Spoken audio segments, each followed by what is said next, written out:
সাহিত্যে নারী চরিত্ররা বৈচিত্র্যময়, আত্মসচেতন ও যুগান্তকারী। তার লেখায় নারী কেবল অবলা বা কবির বস্তু নয়, বরং প্রেম, ত্যাগ, সাহসিকতা এবং মনস্তাত্ত্বিক জটিলতায় পূর্ণ। আজ আমরা রবীন্দ্রনাথের ঘরে বাইরের নারী চরিত্র বিমলা, 4 অধ্যায়ের নারী চরিত্র এলা, শেষে তার নারী চরিত্র মাসি ও মণি, এই সব চরিত্রগুলো অন্তর্দ্বন্দ্ব ফুটিয়ে আমাদের নাটকের নাম আগামী পৃথিবী শোনো। আগামী পৃথিবী শোনো নাটক রঞ্জনা বন্দ্যোপাধ্যায়। যথাক্রমে অভিনয়ে আছে কল্পনা মুখোপাধ্যায়, ক্ষমা মল্লিক, আমি শিপ্রা পুত্র, প্রতিষ্ঠা সিনহা, নীলিমা দত্ত, সঙ্গীতা।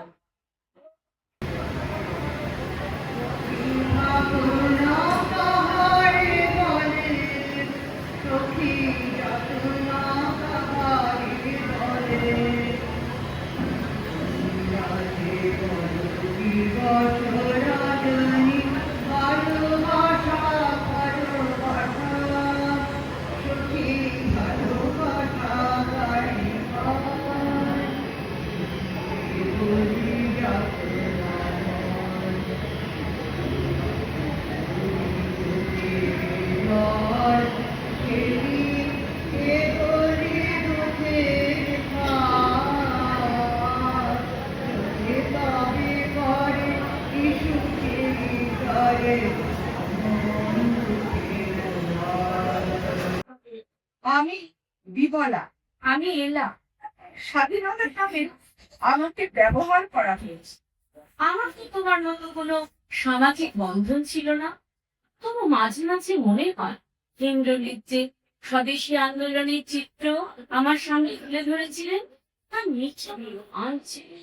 কিন্তু তোমরা দুজনেই তো আধুনিক শিক্ষায় শিক্ষিত থেকে কোনটা ভালো কোনটা মন্দ বুঝবার মতো ক্ষমতা তোমাদের ছিল। মাসি, তোমার মতো যদি সাধারণ হতাম তাহলে হয়তো নিজের মনের সঙ্গে এত লড়তে হতো না। ভালোবাসার কাছে সহজেই আত্মসমর্পণ হতাম। ঠিক বলেছ বিবানা। জানো, যে এলা বিয়ে করবে না বলে প্রতিজ্ঞাবদ্ধ ছিল, সে আমি ভালোবেসে ফেললাম রূপল দেখে। তোমার ভালোবাসার কোনো অন্যায় ছিল না, কিন্তু আমি নিখিলেশের মতো স্বামী পাওয়া ভাগ্যের কথা, যে আমাকে অন্ধকারে গর্ভস্থ কর্তব্যের বোঝা থেকে মুক্ত করে বাইরের জগতে টেনে আনলো। আমি তো আখেরি কথা না, মুক্ত হলাম তারই সহপাঠী সন্দীপের প্রেমে। পালানোর কথা যদি বলো, সেটা আমিও বলতেছি সঙ্গীতে দিনের পর দিন নিত্যে সান্ত্বনা। তার বউ আমি কত ভালোবাসে তা বোঝাবার চেষ্টা করছি বারবার, শুধুমাত্র মিথ্যের আশ্রয় নেই। মিথ্যেই মিথ্যে যোগ দিয়ে রাখলাম ভালোবাসিটা তাই মিথ্যে। না মাসি, তুমি তো করেছো তাই তো শুধুমাত্র আমার সাথে ভালো রাখার জন্য, তাকে মানসিক যন্ত্রণা থেকে মুক্ত করার জন্য। এসব কথা এখন বলে কি লাভ? আমি যে অধ্যর্ভ করেছি, যে পাপ করেছি, নরকও আমার স্নান হয় না। স্নান করেছি আমি মাসি, নিজের সঙ্গে ভালোবাসাকে তুচ্ছ করেছি। চূড়ান্ত স্বার্থ কেন্দ্রিক মাসি, স্বামীকে দিনের পর দিন উপেক্ষা করেছে। তারপরে ইচ্ছে বাড়িছে তো যায়নি। আমি সব সময় চেয়েছি ওই দমবন্ধ পরিবেশ থেকে মুক্তি পেয়েছি। দোষ তোমার নয়, কত অল্প বয়সে তোমার বিবাহ হয়েছে। তোমার শৈশব তোমাকে হাতছানি দিল, তাকে অগ্রাহ্য করার ক্ষমতা তোমার ছিল না। জানো, ইন্দ্রনাথ বলেছি, দেশ বৃদ্ধ শিশুদের মা নয়, দেশ অর্ধ নারীশ্বর। মেয়ে পুরুষের মিলনে তার উন্নয়ন। কদিনও আমায় ভালোবেসেছে, শুধুমাত্র আমার জন্যই। সে নিজেকে নিবেদন করেছিল বিপ্লবী সন্ত্রাসবাদী। যখনই নিজেকে তার কাছে সমর্পণ করতে চেয়েছি, তখনই মন বলেছে, তুমি শুধুমাত্র সেবিকা, সেবিকা তুমি দেশের। অথচ দেখো আমাকে যে দুহাত ভরে ভালোবাসা চিনে দিয়েছিল, যার ছোট্ট কাজটি শুধুমাত্র এই মনেই ছিল, তাকে আমি অবহেলা করলাম। ভালোবাসা দিয়ে বুঝলাম না, পাশে পাশে আমি না অবধ ছিলাম। কিন্তু তুমি কেন আমাকে বলতে জোর করতে? জোর করে আমি যাই হোক, ভালোবাসা পাওয়া যায় না মনি। ভালোবাসাকে উপলব্ধি করতে হয়। আমাকে তো সোনাকে আঁকড়ে ধরে রাখতে পারবো, আমাকে বন্ধ করে দিতে পারবো। আমি হয়তো একটু কষ্ট পেতাম, কিন্তু নিশ্চয়ই ওর কাছে আবার ফিরে যেতাম। একটা অসুস্থ ছেলে তোমার উপর জোর চালাবে? কেন জোর করলো না? তাহলে তোমাকে আর হারাতে হতো না। আমি যে এখন ভীষণ একটা মানুষ।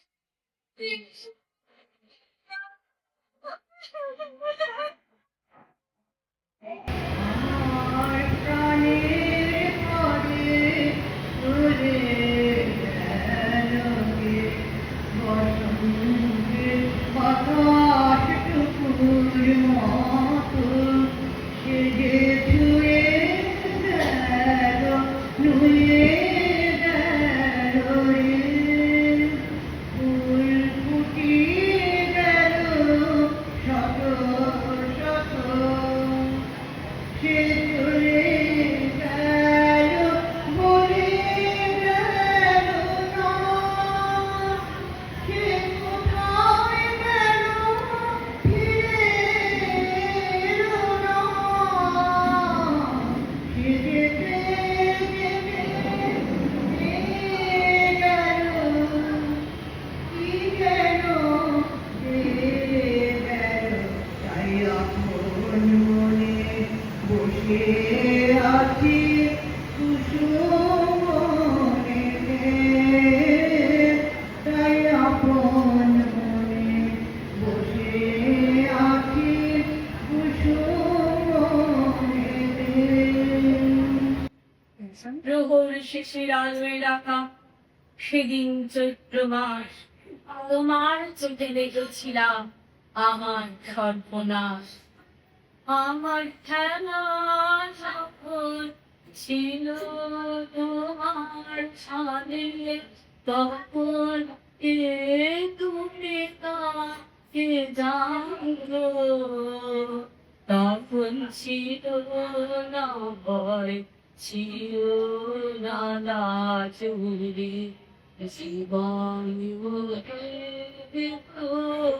অশান্ত খেলা যখন ছিল তোমার সঙ্গে। বন্ধুর ভালোবাসা আমার সব বেড়া ভেঙে দিয়েছে, কিন্তু যখন নিজেকে খুলে ধরতে চাইলাম তখন বন্ধুই বাদশা। জানো, সন্দীপের বক্তৃতা যখন শুনতাম মনে হতো ঝাঁপিয়ে পড়ি কাজ, তা কেন শীর্ষে পড়তো। কিন্তু রাজনীতির আদর্শের প্রতি কোনো বিশ্বাস ছিল না। বলতো স্বদেশী হলো কর্তব্যের জগন্নাথের দল। নেতা বললে সকলে মিলে একখানা দল কাঠ নিয়ে চোখ বুঝে টানতে, আর হাজার হাজার ছেলে কোমর বেঁধে ধরল তো। কত পড়লো চাকার তলায়, কেউ হলো ছিল জন্মের মতো অন্য। এটা হলো সত্যির নাচ। প্রত্যেক বলতো আমি হলাম হকিরান, আমার চারপাশে তারা সৈনিকের মতো কাজ করে যান। ফতিনের কথাই ছিল, মানুষ বেশিক্ষণ পুতুল নাচ নাচতে পারে না। মানুষকে পুতুল বানালে কাজ সহজ হয় মনে করা ভুল। ঠিক বলেছে। সন্দীপের রাজনীতিটা কিছু কি একটা মুখোশ মাত্র ছিল, কি করেনি ওর জন্য। রাজনীতির উন্মাদনায় নিজের পিড়িতে পোশাক উড়িয়েছে, সাথীকে ঠকিয়ে টাকা পর্যন্ত চুরি করেছে। তার সঙ্গমানে শক্তির কাছে পরাজিত নারী আর পরাজিত তো আমিও বিমাদা, আমিও তো বুঝিনি নিজের সাথে নিজের প্রতারণা করে চলেছি। বন্ধু বুঝেছি, জানো বন্ধু বলতো তোমার আপন দানের অধিকারকে দেখছো তুমি ছোট করে। তোমার অন্তরে যে বিশাল ঐশ্বর্য আছে তা তুমি আমাকে দিতে পারতে, তা সরিয়ে নিয়ে তুমি দেশকে দিলে আমার বাড়ি। কেন কেন এরকম করে সঙ্গীতে? একটা পুরুষই অপর এক পুরুষের অন্তর্নিহিত রূপটা সহজেই বুঝতে পারে। আমরা বোকা ছিলাম। আজ চলতো ছড়ি হাতে রক্তচক্ষু ইন্দ্রনাথ, চায়ের দোকানে কানায় করত সদা চোখ, বটুর সন্দেহ, সব মিলিয়ে আমরা একটা খাঁচার মধ্যে বন্দি, নিজের দেশে নিজেরা বন্দি হয়ে আছি বিমলা। কিন্তু আমারই মনের কথা করছো এরা। দেশকে নিয়ে নাড়াচাড়া চলছে, এক ভাগ থেকে আরেক ভাগ। নীতিহীন রাত্রি কবর লক্ষ্মণ সন্দীপের মতো চরিত্রে ভরে যাবে হয়তো একদিন সারা দেশ। ন্যায় অন্যায় কম পুণ্য নীতি দুর্নীতি সমস্ত সংস্কারই যাদের কাছে অর্থহীন, স্বার্থ আর প্রয়োজন ছাড়া অন্য কোনো নীতি নেই। সন্দীপকে তোমায় কোনোদিন ভালোবাসিনি বিমলা? হয়তো হয়তো কোনো এক মুহূর্তে ভালোবেসে ফেলেছিল সন্দীপ, কিন্তু বিশ্বাস করো আমি তো ওই লোভী কখনো মিথ্যাবাদী সন্দীপকে ভালোবাসিনি না।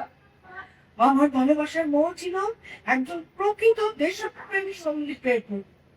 আমার সঙ্গে সেই ভীষণই ছলনা করে গেছে। অথচ দেখো আমাকে যে উজাড় করে ভালোবাসা নিয়ে গেছে জীবনের শেষ দিন পর্যন্ত। তার ধৈর্যশীল ভালোবাসাকে দিনের পর দিন আমি অপমান করেছি। যে সন্দীপের কোনো চরিত্র নেই, শুধু শক্তি আছে, তার গায়ে লুকিয়ে বই কেঁদেছি। কেন্না করে নিজেকে খুব কেন্না করে। ছিল আমার সকল জয়, তারে বুঝিতে পারিনি, তারে বুঝিতে পারিনি। দিন চলে গেছে বুঝিতে বুঝিতে, ওগো ছিল আমার সকল জয়। অন্তর্গতায় ঠিক করল, বলেছিল রাজনীতির নামে যে পরিহাস চলছে, যেদিন তুমি বুঝতে পারবে সেদিন তুমি একটু হাত পাড়িয়ে আমায় ডাকবে তোমার শূন্য বুকের কাছে। দিনের পর দিন রাতের পর রাত, কিন্তু তোমার চারিদিকে ভিড় ছিলে আমি আর তোমার কাছে পৌঁছতে পারবো না। তোমাদের সঙ্গে সরলা করেছে অন্যায় পুরুষ, মাতৃ সমবেয় যতীনের সঙ্গে ভালোবাসার কখনো তার আশ্রয় নিয়েছিল। এটাই ভালোবাসা, সেটা আশ্রয় নিতে হবে। না মাসি, তোমার ভালোবাসাকে অবহেলিত করো না। একজন মা তার ছেলের সাথে কোনোদিন ভালোবাসার অভিনয় করতে পারে? আমি তো প্রায় করেছি। তুমি নিজেও তো অন্তর্দ্বন্দ্বে জোরে শেষ হয়ে গেছে মাসি। আর আমি আয়নায় নিজেকে দেখতে লজ্জা পাই। আয়নার সামনে দাঁড়ালে আমার নিজেকে দেখতে ঘৃণা লাগে। চিঠি এসে ক্ষমাশীল মুখটা আমাকে ভীষণভাবে যন্ত্রণা দেয়। আমাদের তো যা হওয়ার রয়েই গেছে। আমরা সমাজের শিকার ছিলাম, কিন্তু ঘটনা হয় আগামী দিনের নারীদের কথা ভেবে। তারা তো আমাদের কথা কাঁদবে, নিশ্চয় কাঁদবে, তার হাসি কাঁদবে। আমাদের যে মানসিক যন্ত্রণা আক্ষেপ আমরা ঠিকঠাক তাদের সঙ্গে তুলে ধরতে পেরেছিল, নইলে আবার আরেক যন্ত্রণার ইতিহাস তৈরি করে। আজ থেকে 150 বছর পরের নারীরা হবে শিক্ষিত স্বাবলম্বী। তাদের এগিয়ে যাওয়ার জন্য কোনো পরামর্শ বা পুরুষের সহযোগিত নাও রাখতে পারে। কিন্তু আমরা প্রশিক্ষিত ছিলাম, তাও তো একেই পর এক ভুল করে গেছে। তোমরা ভুলটাকে মেনে নিয়েছ, পরে মনে গেঁথেছ। আগামী দিনের নারী ভুল করতে পস্তাবে না, তারা সেটাকে শোধরাবার ক্ষমতা রাখবে। আয়নায় মুখে ছবি দেখে লজ্জা পাবে না। সঠিক প্রেমিকের দিকে দুহাত বাটিয়ে তাকে আলিঙ্গন করতে দ্বিধান্বিত হবে। নিচে তর্ক থামতমে, এসো আমরা একসাথে গাই। একটি নমস্কারে প্রভু, একটি নমস্কারে, সমস্ত চাওয়া পাওয়া সমাপ্ত হোম নীরব কারাবারে।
নমস্কার।